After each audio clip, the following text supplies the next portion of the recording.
All right, we've been telling you about the latest caravans of migrants packed with up to 3,000 people making its way to the U.S. And by the way, the numbers are growing. President Trump has had it. He tweeted this out.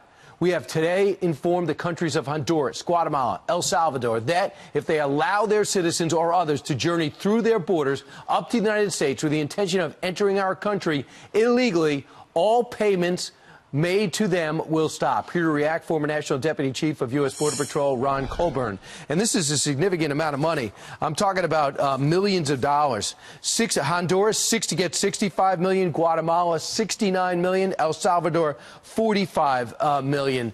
Do you think the message is effectively being sent, Ron? Will they react? Sure, she does. Brian, I hope so. First and foremost, of any government, for any nation, it's incumbent upon the executive office to protect its people.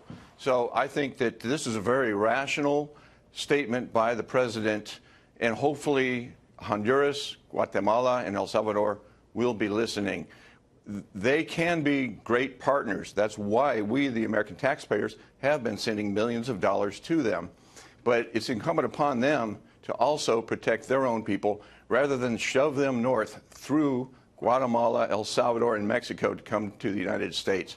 They talk about credible fear. Well, if they're leaving Honduras because they're fearful of that country, whether the government or the criminal gangs, they go through Guatemala, El Salvador, and Mexico before they get to the U.S. How credible is that? Right. And Mexico could stop it. They just say, if you pass through, as long as you promise not to stay, you can keep going to the U.S. Look, there are probably most of those people are probably great people. They probably have great family stories. But if we allow everyone to come in that wants to come in without any system, they won't have any country to run to. What I was struck is one of the statements from Katie Waldman from the Department of Homeland Security. She's a spokesperson. She said this current caravan is not that unique, as we said time and time again.